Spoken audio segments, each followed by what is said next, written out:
I'm Michael Wright, I'm 32 years old, and my own parents, the ones who abandoned me when I was 4 months old, are suing me for my grandfather's $3.4 million inheritance. Before I tell you about the shocking moment in court when my mother's carefully constructed world came crashing down, do me a favor and let me know where you're watching from in the comments below.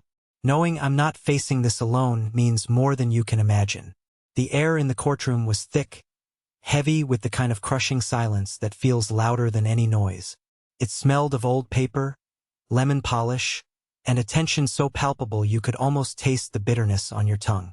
Across the room, I saw them, Eleanor and Richard Wright, my mother and father, the two strangers who shared my DNA but none of my history. My mother, Eleanor, sat with her back ramrod straight, a string of expensive pearls glowing against her tailored blouse. She wasn't looking at me. She was examining her fingernails, as if the entire proceeding was a minor inconvenience, an annoying delay in her day. When my eyes finally met hers, she didn't flinch. There wasn't a flicker of recognition, or pain, or 32 years of regret. She simply, almost imperceptibly, rolled her eyes. It was a gesture of pure dismissal, a silent scream of, "Let's just get this over with so I can collect my money." My father, Richard, sat beside her, a ghost in a suit that seemed a size too big for him. He was staring at his own hands, folded tightly in his lap, as if they held the answer to a question he was too afraid to ask. He was a man who had mastered the art of fading into the wallpaper of his own life. My lawyer, Isabella Rossi, a woman whose calm demeanor hid the heart of a lion, gave my arm a reassuring squeeze. "Deep breaths, Michael," she whispered, her voice a steady anchor in the swirling storm of my emotions. "They have accusations. We have the truth." I nodded, my throat tight. I was a prosecutor. I spent my days in rooms just like this one. I knew the cadence of the law, the weight of a judge's words. But today I wasn't the one in control. I was the defendant, and the people trying to financially and emotionally strip me bare were the very ones who were supposed to have been my protectors. I focused on the judge's bench, a massive structure of dark, polished with that felt like an altar of judgment. The bailiff's voice boomed, startling me. "All rise." We stood, a collective rustle of fabric and shuffling feet. The heavy oak door behind the bench opened, and Judge Thompson entered, his black robes flowing around him. He was an older man, with a face etched with the lines of 1,000 difficult decisions, and a reputation for being tough but fair. He settled into his chair, adjusted his glasses, and looked down at the thick case file bearing my name. "The Superior Court of the State of North Carolina is now in session," the Honorable Judge Thompson presiding. Judge Thompson looked up, his gaze sweeping methodically across the courtroom. He looked at the plaintiff's table, his expression unreadable. Then his eyes moved to our table, to me, and then he froze. It wasn't a dramatic, theatrical pause. It was something far more unnerving. It was a complete cessation of movement. His eyes widened just slightly. His mouth, which had been set in a firm line, parted almost imperceptibly. He wasn't looking at the file or at Isabella. He was looking directly, and I mean directly, at me. A flash of something utterly unreadable crossed his face. Was it recognition? Shock? Couldn't tell.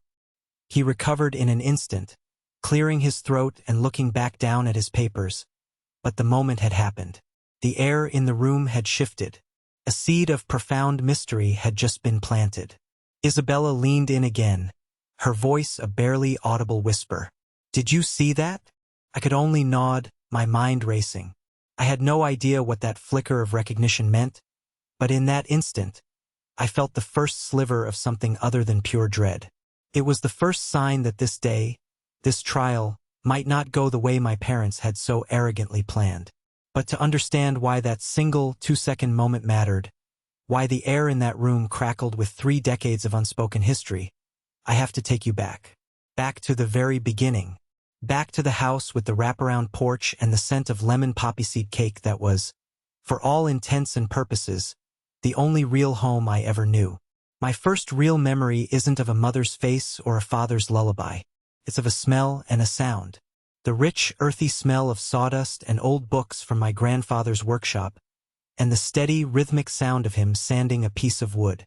Judge Henry Cole was a mountain of a man, with hands calloused from both his carpentry hobby and from gripping the gavel of justice. Those hands could fix a broken cuckoo clock or calm a crying baby with the same gentle, confident skill. He was my hero, my North Star. My grandmother, Clara, was the heart that beat within the walls of that big, old house. She smelled of cinnamon, yeast, and the sweet perfume of the hibiscus flowers that grew in her garden. Her kitchen was a warm, sunlit sanctuary. It was there she taught me the magic of baking, the patience of waiting for dough to rise, and the quiet joy of creating something with your own hands. She taught me how love could be a tangible ingredient, baked right into a lemon poppy seed cake. They took me in when I was 4 months old, a tiny bundle of someone else's abandoned responsibility. I have no memory of the sterile apartment my parents left me in, or of the social worker who carried me to my grandparents' sprawling Victorian house. For me, life began the moment I was placed in my grandfather's arms. They were mom and dad in every single way that mattered. They never lied to me. When I was about 6 or 7, old enough to notice that my friends' families looked different from mine, I asked the question, "Grandma, where are my real mom and dad?" I remember she stopped what she was doing. We were shelling peas on the porch swing, and turned to me. Her eyes, the kindest I've ever known, were filled with a soft sadness. "Oh, Michael, honey," she said, pulling me close. "We are as real as it gets. But the people who made you, well, they were very young. They loved you, I am absolutely sure they did, in their own way. But sometimes, people just aren't ready to be the parents a wonderful little boy like you deserves. In their own way." That phrase became the ghost in my childhood. What way was that? Was it a way that meant never once calling on my birthday? A way that meant never showing up to see me get an award at school, or to watch a single one of my little league games? I learned pretty quickly that asking too many questions brought a shadow of pain to my grandmother's face, so I stopped. My grandfather, he was a judge. He dealt in facts, in evidence. The fact was, my parents weren't there. The evidence was the whole of my life. He never spoke ill of his daughter, my mother Eleanor. But I saw the truth in the hard set of his jaw when he'd look at the mail and I'd ask, "Anything for me?"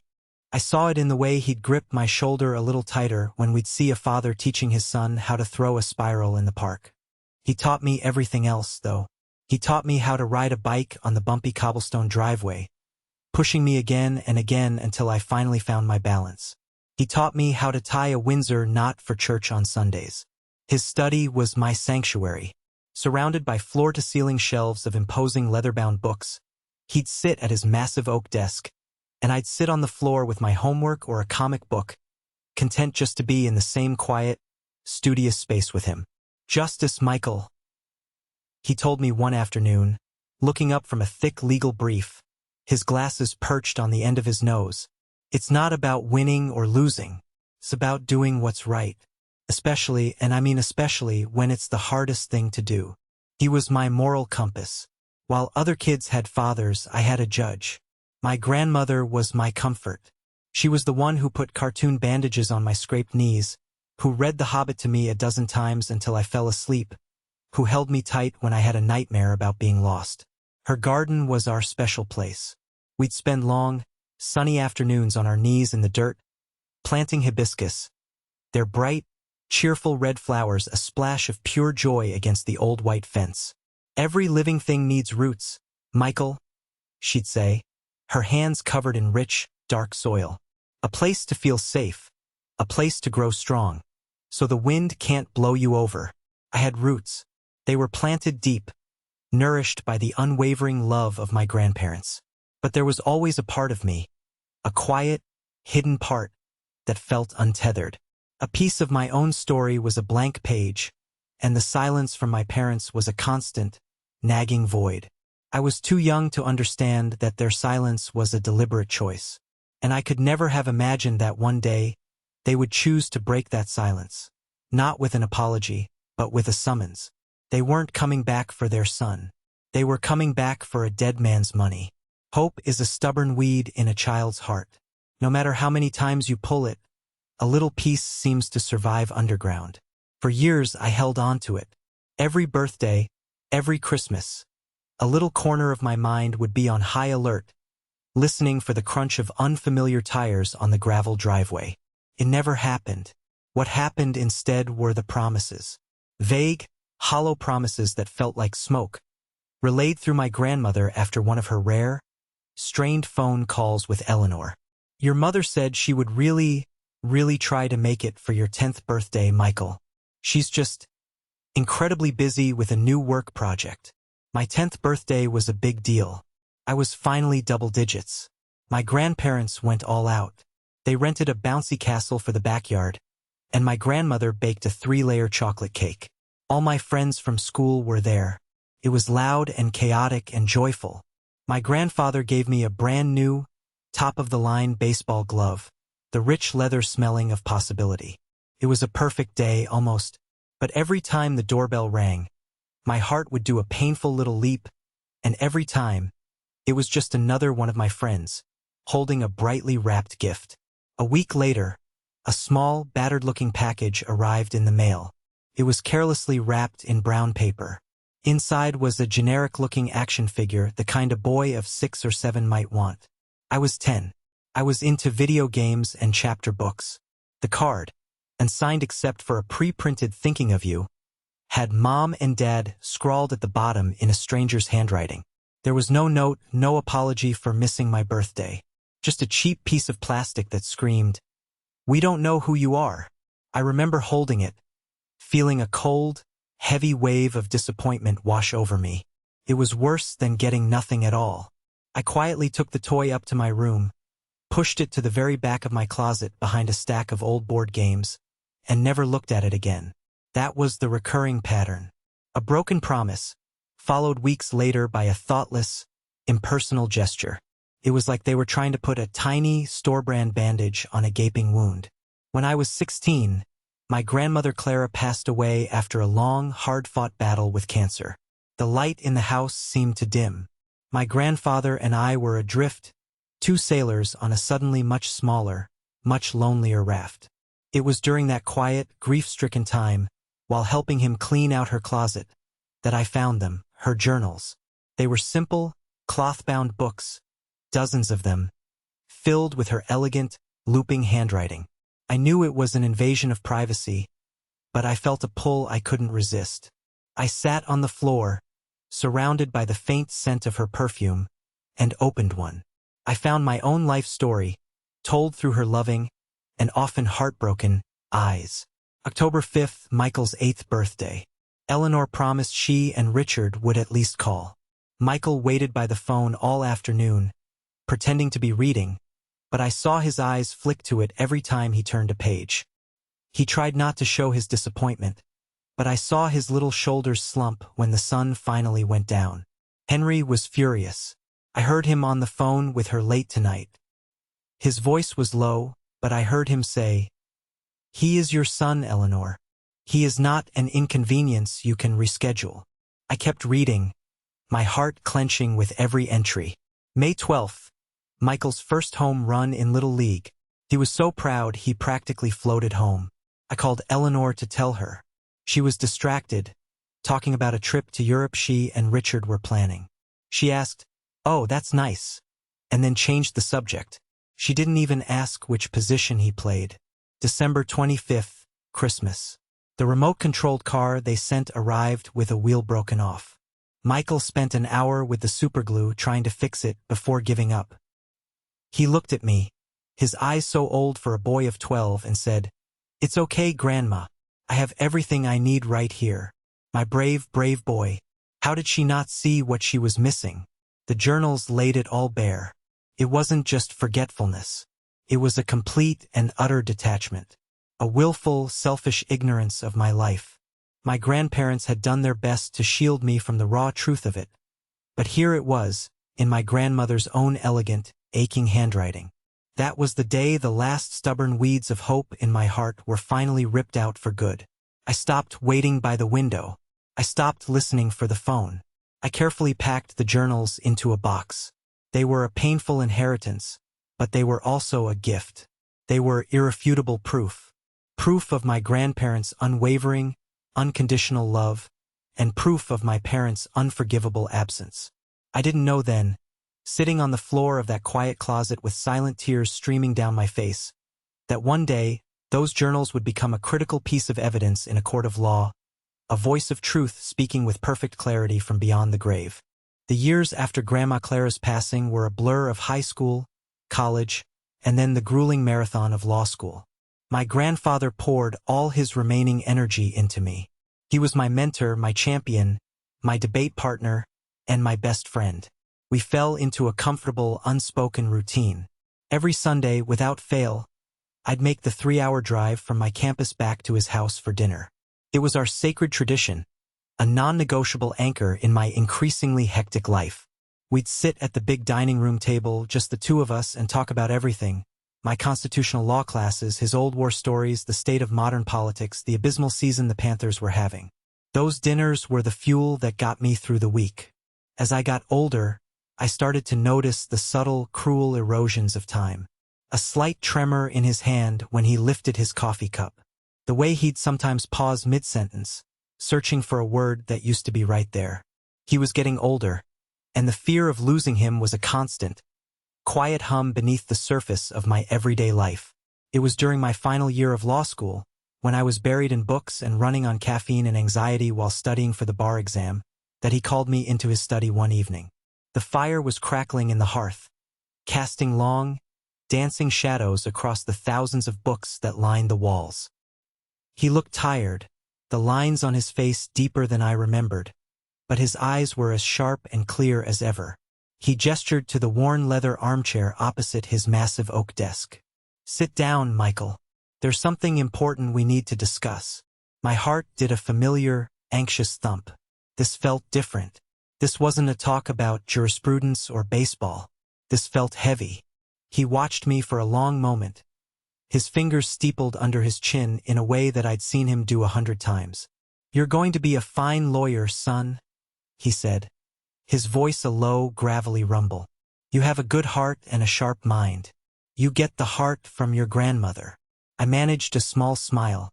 "I think I got the sharp mind from you, Grandpa." He chuckled, a warm, familiar sound. "Perhaps. But what I want to talk about isn't your career. It's about the future. My future. Or, more accurately, what's left of it." He opened a deep drawer in his desk and took out a thick, cream-colored manila envelope, sealed with wax. He didn't give it to me, just laid it on the polished wood between us like a treaty. "I've made some arrangements," he said, his voice dropping to a more serious, deliberate tone. "I've made sure that everything is in order. I've spent the last decade making sure of it. I've made sure that you will be taken care of." I started to protest, the words tumbling out. "Grandpa, I don't care about that. I'm fine. I just want." He held up a hand, a gesture that had silenced lawyers and defendants for 40 years, and it silenced me, too. "Let me finish. This isn't just about money, Michael. It's about legacy. It's about protecting what Clara and I built. This house, this life, this family. It all belongs to the person who cherished it, not the person who threw it away." He never mentioned Eleanor's name, but he didn't have to. The words hung in the air between us, heavy and undeniable. He wasn't just talking. He was preparing me for a fight he knew was coming. He then reached into his vest pocket and pulled out his old gold pocket watch, the one his own father had given him on his law school graduation. He'd carried it every single day for 50 years. He polished the smooth, worn cover with his thumb and then pushed it gently across the desk toward me. "Your great-grandfather gave this to me the day I passed the bar," he said softly. "It's time it was yours. Every time you look at it, I want you to remember something." He leaned forward, his tired eyes locking onto mine with an intensity that made me sit up straighter. "Time is the ultimate judge, Michael. It reveals all truths. It shows you who is loyal, who is honest, and who is truly worthy." I picked up the watch. It was heavy and warm from his pocket. The steady, rhythmic tick-tock was like a tiny, resilient heartbeat in the palm of my hand. I didn't understand the full weight of his words that night. I thought he was just passing down a family heirloom, a symbol of my own impending graduation. I didn't realize he was giving me a crucial piece of his final legal argument, a symbol of the very thing my parents had squandered and disrespected, time. He had made his decision about his inheritance long before that night. He had spent a decade watching, waiting, and documenting. He wasn't just leaving me his estate. He was leaving me a carefully constructed, ironclad case to defend it. The call came on a Tuesday morning, a day that had started out completely ordinary.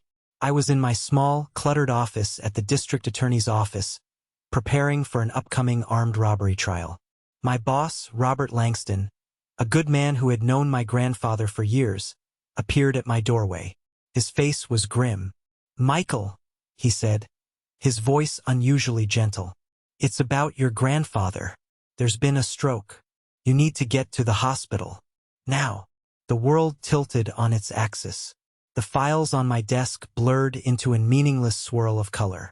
The drive to the hospital was a 20-minute eternity, my hands shaking on the steering wheel, my mind a chaotic blur of half-formed prayers and raw panic. I made it to his bedside just in time. He couldn't speak. The stroke had stolen his magnificent voice, but his eyes, his sharp, intelligent eyes, found mine. He squeezed my hand, a weak but deliberate pressure. It was a squeeze that said everything he could no longer voice. "Goodbye, I love you, be strong." He was gone an hour later. The funeral was a week later. The old stone church was filled to overflowing with judges in their solemn robes, lawyers, politicians, and countless people from town whose lives he had touched in some small or large way. It was a powerful testament to the man he was. As I stood at the pulpit to give the eulogy, my voice thick with a grief so profound it felt like a physical weight on my chest, I scanned the pews. And I saw them, Eleanor and Richard. They were sitting in the very back row, as if they were distant acquaintances who had wandered in by mistake. My mother wore a stylish black dress that looked more appropriate for a business luncheon, a string of pearls at her neck. She looked impatient, checking her watch twice during the service. My father just stared at the polished floorboards. They didn't come to the burial at the cemetery. They didn't speak a single word to me, offer a single empty condolence. They just vanished as quickly as they had appeared. Their presence was a violation, a hollow, self-serving performance that made my raw grief feel even sharper. 2 weeks after that, I sat in the hushed, book-lined office of my grandfather's estate lawyer, a kind, elderly man named Mr. Abernathy. My grandfather's passing had left a hole in my world so vast I felt like I was still falling into it. I was just going through the motions, signing papers, nodding at the right times. Mr. Abernathy cleared his throat and slid a thick document across his polished mahogany desk. "Michael, this is your grandfather's last will and testament. He came to see me and had it amended precisely 10 years ago." I braced myself. I assumed he'd left the house to me, as we'd discussed, and perhaps set up a small college fund for any future children I might have. I figured the bulk of his estate would go to his only child, Eleanor. It would have been the conventional, expected thing to do. He was very, very specific in his instructions, Mr. Abernathy continued, adjusting his spectacles. "He has formally disinherited your mother, Eleanor Wright, entirely. He leaves his entire estate. The house, the savings, the investment portfolio, all of it, valued at approximately $3.4 million, to you, his grandson." I just stared at him. The words seemed to float in the air, refusing to compute. $3.4 million? To me? All of it. All of it, he confirmed, his expression soft. He also left this. He handed me the wax-sealed manila envelope I recognized from my grandfather's desk. His instructions were that this was to be opened only by you or your legal counsel in the event the will is contested. I was speechless. It wasn't about the money. It was the sheer, unambiguous declaration of it. It was a final, definitive act of love and recognition. It was him, from beyond the grave, pulling me into a final embrace and telling the world, "This is my son. This is my heir." The shock and profound gratitude were still fresh, still settling in my bones, when the second shock came, just 3 days later. It arrived in a crisp, impersonal envelope, delivered by a bicycle courier. Inside was a letter, cold and formal, on the intimidating letterhead of a high-powered law firm. We represent Ms. Eleanor Wright and Mr. Richard Wright. We are formally contesting the validity of the will of the late Judge Henry Cole, alleging undue influence and diminished mental capacity of the testator, seeking a full reversal of the inheritance distribution. My hands started to shake, the paper rattling. Undue influence? Diminished capacity? They were calling my grandfather a titan of the law, senile. They were accusing me of manipulating a sick old man.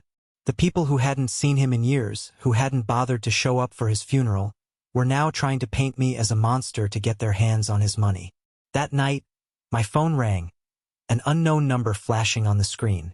I answered, my heart pounding. Michael! The voice was thin, reedy, and instantly recognizable, even after all these years. It was her. Eleanor. What do you want? I asked, my voice flat, dead. I think you know what I want, she said, her tone devoid of any emotion, any warmth. This has all been a terrible misunderstanding. My father was not in his right mind when he did that. Let's not make this ugly. We need to talk about my inheritance. My inheritance. Not the inheritance. My inheritance. I felt a cold, hard rage spread through my chest. After 32 years of silence, of nothing, now you want to talk? Don't be so dramatic, she sighed, a sound of pure exasperation. It's just business. Let's be adults about this. And that was it. That was all I was to them. All my grandfather was to them. Not a son. Not a father. Just business. A line item standing between them and a multimillion-dollar payday. Against my better judgment, against every screaming instinct in my body, I agreed to meet them. I told myself it was a strategic move, a way to gauge their arguments and see what I was up against. But if I'm being honest, a small, foolish part of me just wanted to look them in the eye one last time and force them to see the person, the son they were trying to erase. The meeting was at their lawyer's office. It was one of those glass and steel towers downtown that screamed money and power, a place where the air itself seemed to have a price tag. Their lawyer, Jonathan Pierce, was exactly what I expected. Slick, polished, with a predatory smile that never reached his cold, calculating eyes. Eleanor and Richard were already there, sitting on a plush white leather sofa that probably cost more than my car. My mother was dressed in a sharp, navy blue business suit, a leather briefcase at her side. She looked like she was there for a corporate merger, not a family dispute. My father, as usual, just looked uncomfortable, tugging at the collar of his shirt as if it were choking him. There were no greetings. No, how have you been? No, I'm so sorry for your loss. A loss that was supposed to be theirs, too. My mother's father was dead, and she was behaving as if she just lost a business associate. Eleanor gestured to the chair opposite them and got straight to the point. Michael, she said, her voice crisp and devoid of any emotion. We're prepared to be reasonable. This whole mess with the inheritance is frankly embarrassing for the family name. The family name? I almost choked. She hadn't used that name in 30 years. We are willing to settle this out of court, cleanly and quietly, she continued, leaning forward as if sharing a corporate strategy. 50-50. We split the estate right down the middle. You walk away with over $1.5 million, tax-free. No expensive lawyers. No ugly public battle that will drag our family's laundry into the open. It's a very generous offer. I just stared at her, a roaring sound filling my ears. She said it with such casual, breathtaking entitlement, as if she were magnanimously offering me a piece of a pie that was rightfully, entirely hers. She didn't see the house where I scraped my knees and learned to read. She saw a real estate asset. She didn't see the savings my grandfather had carefully, painstakingly built over a lifetime of hard work. She saw a number on a spreadsheet. Generous. The word escaped my lips before I could stop it, laced with a disbelief so profound it felt like a physical blow. You think you're being generous? I forced myself to turn to my father, Richard. He was still refusing to meet my gaze, staring intently at the plush carpet. "And you?" I asked him directly, my voice sharp. "You think this is right?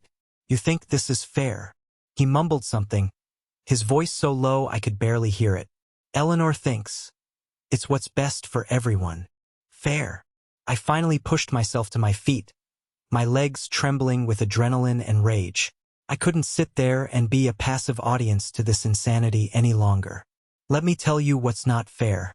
What's not fair is a 6-year-old boy waiting for a birthday call that never comes.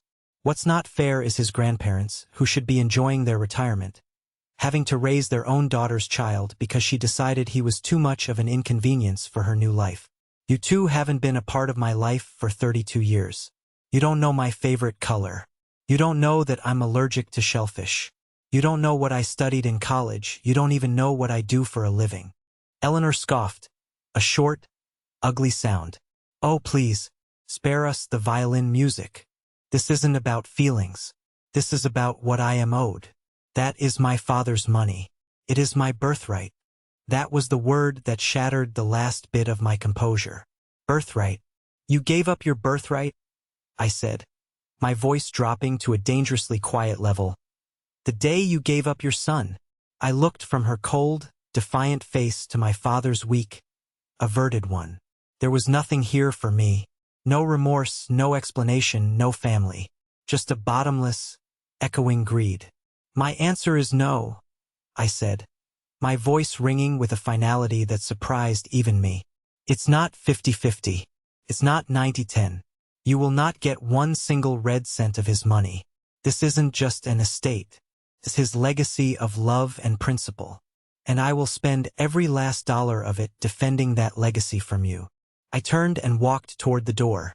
As I reached for the handle, I heard Eleanor's voice, sharp and laced with venom, spit at my back.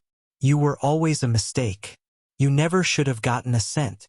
I walked out, the heavy door clicking shut behind me, sealing them in their world of greed. Little did she know my best friend, Lucas, was in the waiting room of the adjacent office for a meeting that had been delayed.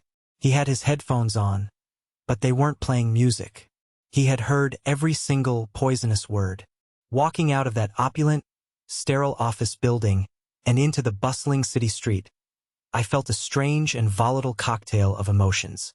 There was white-hot fury, of course, but underneath it, there was a surprising sense of liberation.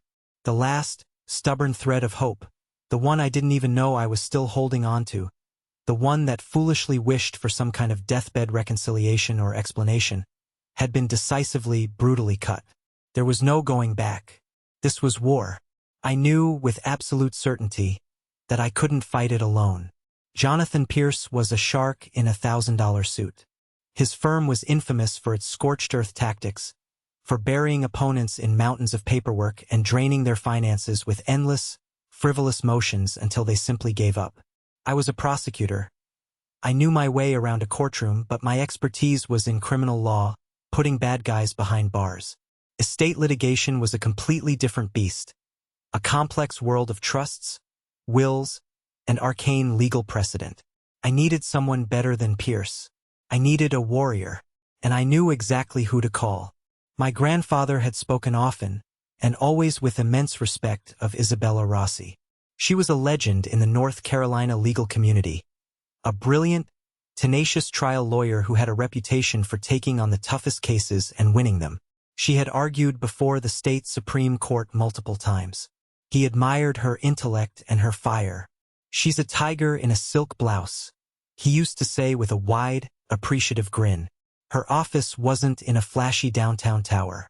It was located in a beautifully restored historic brownstone, with creaky hardwood floors, high ceilings, and walls lined with books.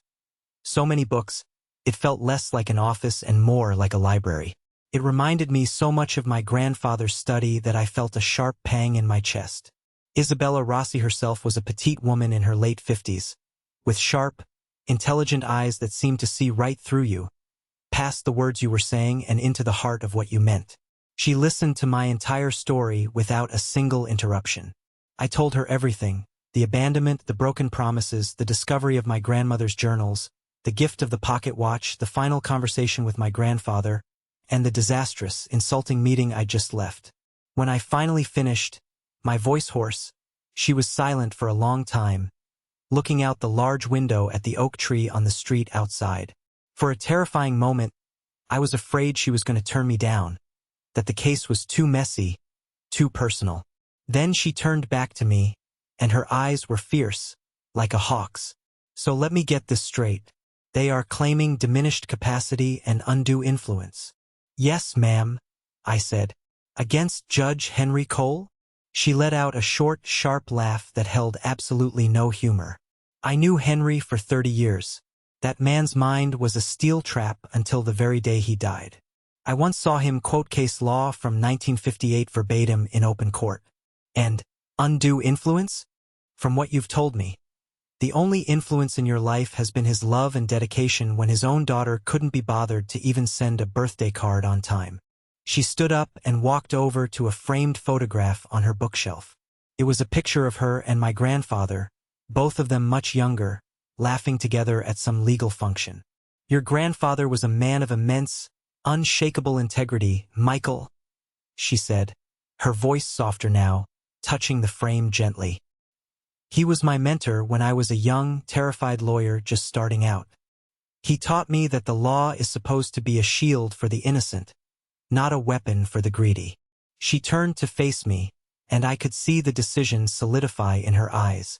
They want to tarnish his memory to line their own pockets. They want to call a good man a fool and a loving grandson a thief, all because their own selfishness left them with nothing. Well, not on my watch. A wave of relief so powerful it almost made me dizzy washed over me. I felt like I'd been holding my breath for weeks. So you'll take the case? I asked, my voice barely a whisper. She smiled, and for the first time, it reached her eyes. It was a warrior's smile, sharp and confident. Take the case? She said, walking back to her desk and extending a firm, steady hand to me. Michael, we're going to win it. We're going to honor your grandfather's last wishes. And in the process, we are going to make them pay, dearly, for every single lie. As I shook her hand, I felt like I could finally stand up straight again. The crushing weight of the battle wasn't just on my shoulders anymore. I had an ally, and I had a distinct feeling that my parents had absolutely no idea what was about to hit them. Isabella Rossi wasn't just a lawyer. She was the executor of my grandfather's final, powerful lesson in justice. The weeks leading up to the trial were a relentless grind. We were buried in a mountain of paperwork, depositions, discovery requests, motions to dismiss. The nights were long, fueled by stale coffee and a shared sense of purpose in Isabella's book-lined office. It was grueling, but for the first time since my grandfather died, I felt a spark of fight in me. We weren't just defending a will, we were building a fortress around his memory, stone by painful stone. Isabella was a master strategist, meticulous and thorough. We started with my grandmother's journals. We had them authenticated by a handwriting expert, each page a time capsule of love and quiet heartache, a testament to my grandparents' devotion and my parents' neglect. Reading them again was like pressing on a bruise, but this time, the words weren't just a source of personal sorrow. They were powerful, irrefutable ammunition. Next, we delved into the financials. Isabella hired a sharp-eyed forensic accountant, a woman who could make spreadsheets sing. Together, we went through decades of my grandfather's bank records and canceled checks. And there it was, laid out in black and white. A steady, undeniable pattern. Every single month, for 22 consecutive years, a check was issued to Eleanor Wright. The amounts varied, from a few $100s in the early years to several thousand in the later ones, as their lifestyle apparently grew more expensive. Look at this, Isabella said late one night, pointing a finger at a magnified image of a check on her computer screen. The memo line, he was so clever. He hadn't written gift or loan. On every single check in his neat, deliberate script, he had written monthly support. It was the careful, precise language of a man who knew he might one day have to build a case. He wasn't just giving his daughter money. He was meticulously documenting her ongoing dependence and his fulfillment of any perceived financial obligation. The accountant finished his report. The grand total was staggering, $845,000. An entire fortune they had systematically bled from him over the years. Their whole case rests on the idea that he suddenly, irrationally cut them off out of spite. Isabella mused, tapping a pen on the thick, damning file. This proves he supported them for over 2 decades. The question the jury will ask is, why did he finally stop? The answer was in his records, too clear as day. The payments stopped almost to the day 10 years ago, the same month he had walked into Mr. Abernathy's office and amended his will. It wasn't a moment of madness. It was a moment of finality. He had given them more than enough chances. He had finally decided to protect his legacy from their greed. We reached out to the people who had known my grandfather best, the ones who had witnessed the truth of our lives. Our first and most important stop was Beatrice Miller. She'd been the housekeeper at my grandfather's home for over 25 years, a warm, kind woman with no-nonsense eyes who had always treated me like her own grandson. We sat in her small, immaculate living room, sipping iced tea. She spoke about the Sunday dinners that had been the bedrock of my life. "Oh, Lord, yes," she said, her eyes misting over at the memory. Every Sunday, 6 o'clock sharp, Mr. Michael would pull up in his car, always with a smile and a hug for me. Even when he was in college, he'd drive 3 hours each way just to be here. He never missed one. Not one. In all those years, Mr. Rossi, I saw that Eleanor lady maybe twice at the house. She'd sweep in like she was the Queen of England, criticize the curtains, and leave an hour later. Never once did I hear her ask that boy about his school, his friends, his life. It was like she was visiting a bank, not her father. Her testimony would be simple, human, and utterly devastating. She was an eyewitness to decades of love and decades of neglect. We also got a sworn, notarized affidavit from Dr. Matthews, my grandfather's primary care physician for 15 years. He confirmed in no uncertain terms that while his body had been failing, his mind had remained as sharp as a tack. He provided the official records of several cognitive tests he had administered, all of which showed my grandfather was perfectly lucid and competent at the time he signed the new will. Every piece of evidence we uncovered told the same, consistent story. It was a story of a grandson's unwavering devotion and a daughter's casual, cruel abandonment. We had photos, we had financial records, we had unimpeachable witnesses. And, tucked away safely in Isabella's office safe, we had the sealed letter from my grandfather. The ace up our sleeve. Our final, definitive truth. Just when we felt our fortress of evidence was impenetrable, the other side started to play dirty. The preliminary skirmishes began, designed to intimidate and wear us down. First, the phone call came late one evening. It was my Aunt Caroline, Eleanor's younger sister. I hadn't spoken to her in at least a decade. Her voice on the phone was like dripping honey, syrupy sweet and utterly fake. "Michael, darling," she cooed, her voice oozing with false concern. "I'm just calling because I'm so terribly worried about this whole unfortunate situation. It's tearing the family apart, you know?" "What family?" I wanted to scream into the phone. "The one you all forgot existed for 30 years? Think of your grandfather's good name, his reputation," she went on, her voice dropping conspiratorially.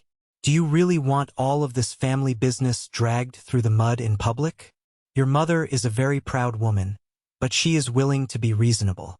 A quiet settlement would be best for everyone. Just think about it." It was a classic manipulation tactic, a pincer movement of guilt and shame, trying to get me to surrender before the battle even began. I saw it for exactly what it was. "The time for a quiet settlement is over, Caroline," I said, my voice cold and calm. Then I hung up the phone. Then came their official, more dangerous move.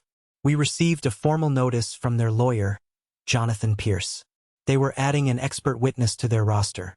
A certain Dr. Evans, a neurologist who was prepared to testify that, in his esteemed professional opinion, a man of my grandfather's age and specific medical condition would have been highly susceptible to suggestion and likely suffering from undiagnosed cognitive decline. Isabella read the document, a deep frown creasing her brow. "This is their whole strategy," she said, her voice grim.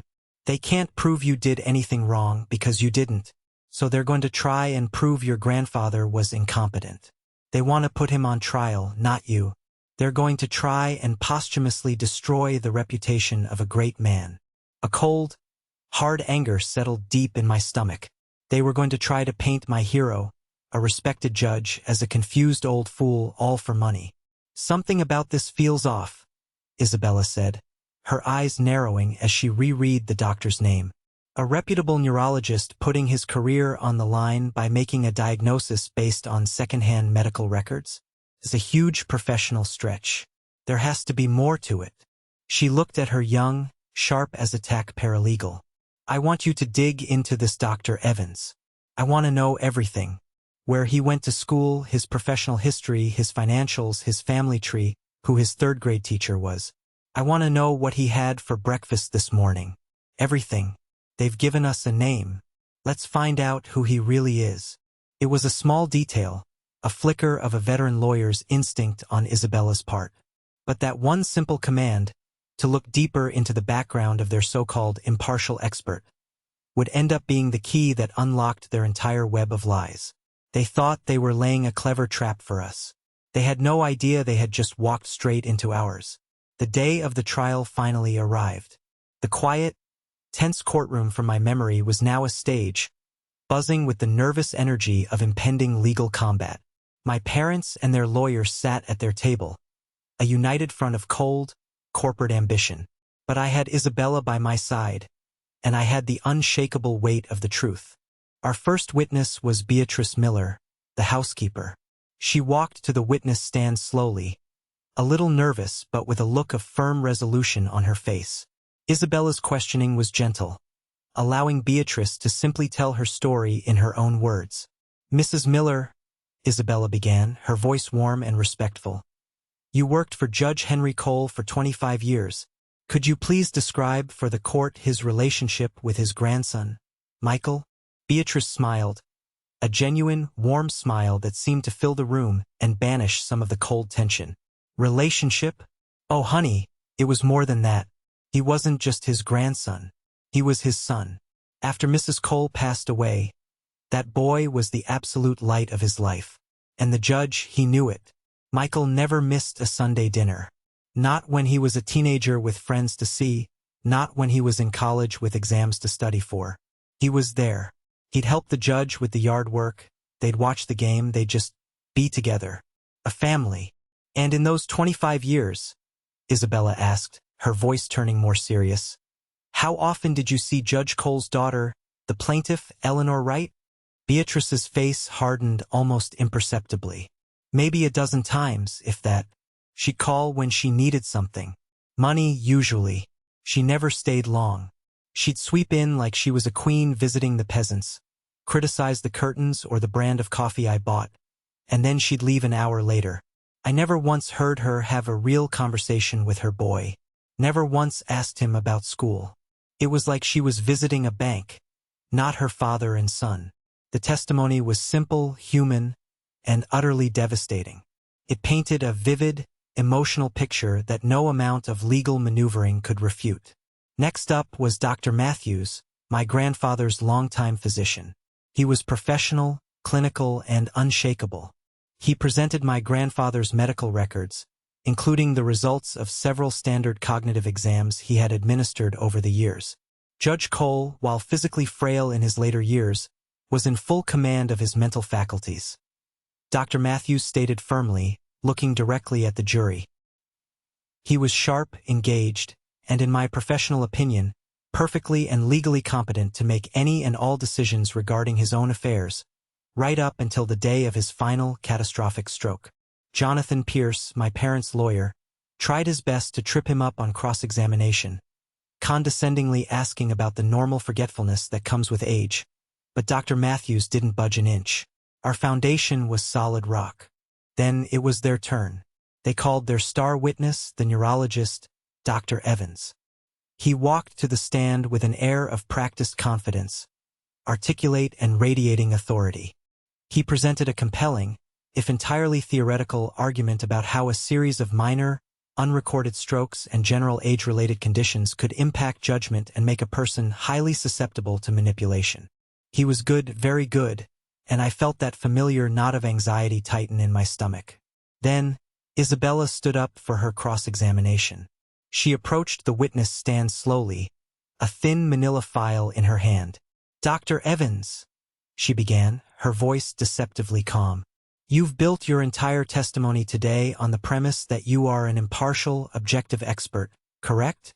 "That is correct," he said smugly, adjusting his tie. "And your professional opinion is in no way influenced by any personal connections to the plaintiffs in this case?" "Of course not," he scoffed. "I had never met them before being retained by Mr. Pierce for this case." Isabella opened the file. "So a woman by the name of Caroline Brewster would be unfamiliar to you?" Dr. Evans hesitated for just a fraction of a second, but it was enough. "The name is vaguely familiar. I might have met her socially."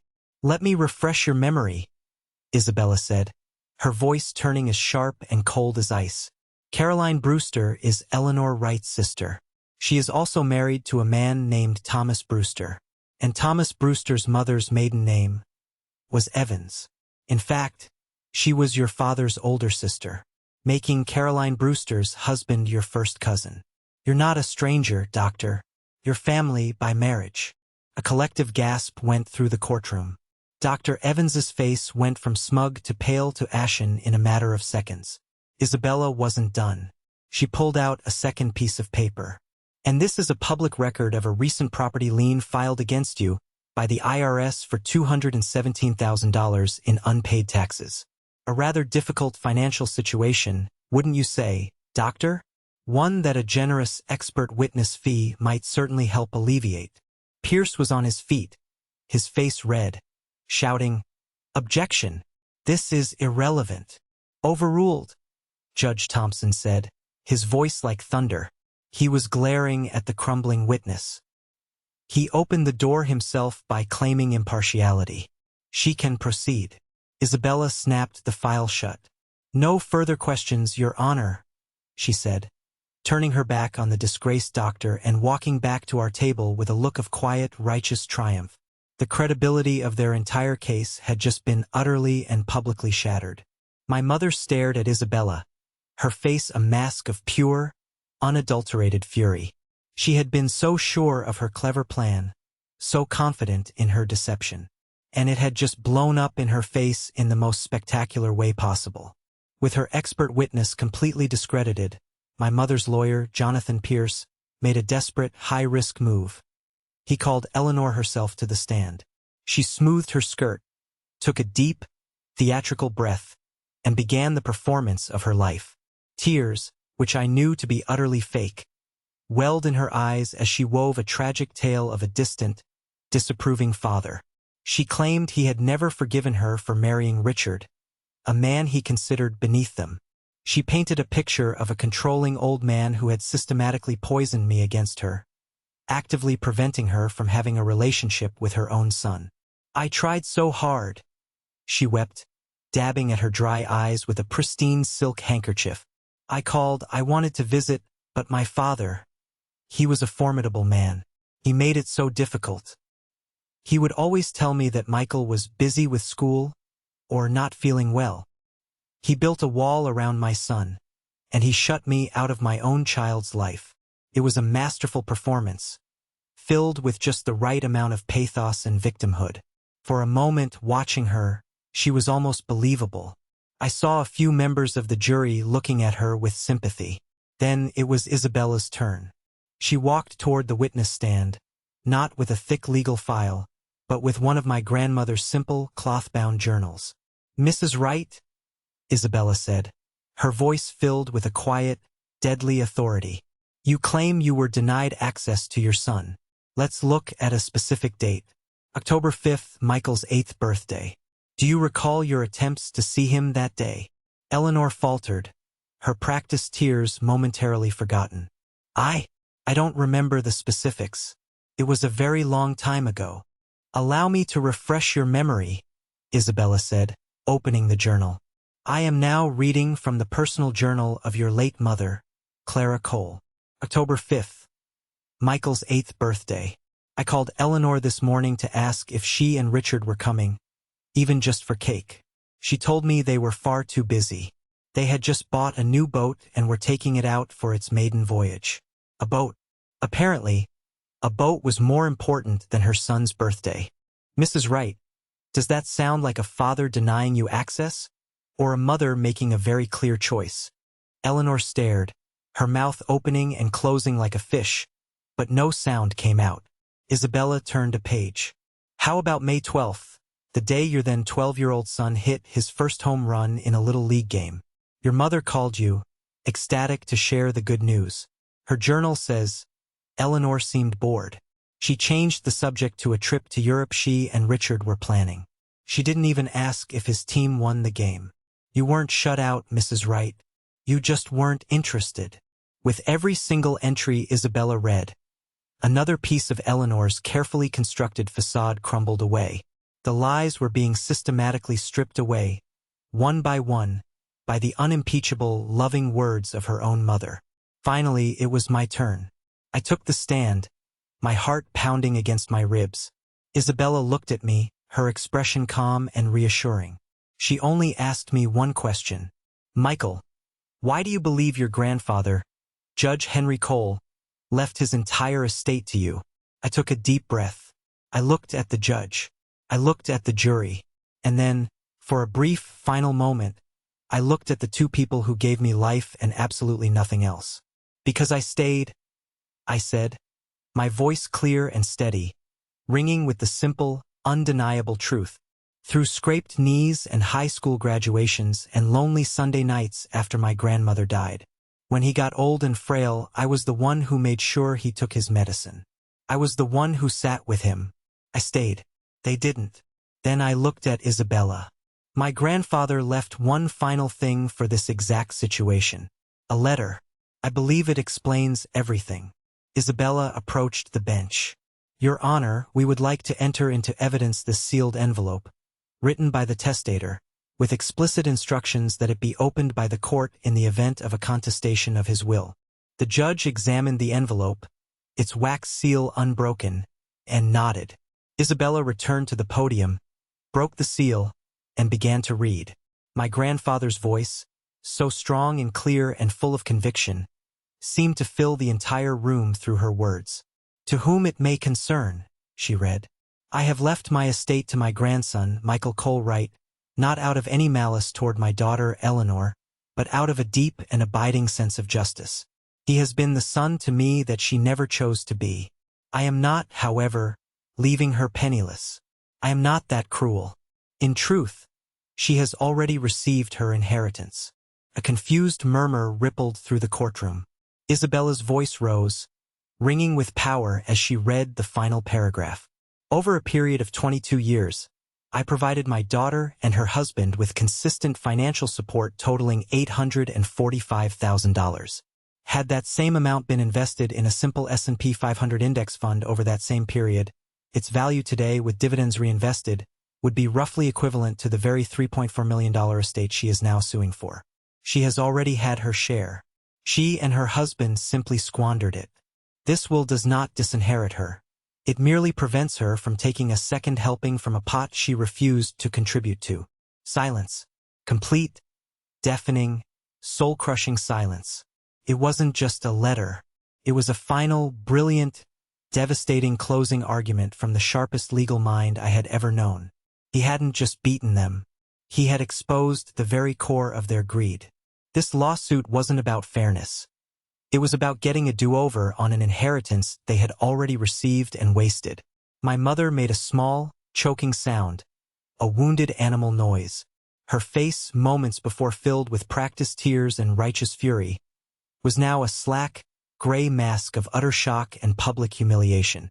The judge looked down from his bench, his face as stern as granite. He didn't even need to hear closing arguments. He had heard the final, irrefutable truth.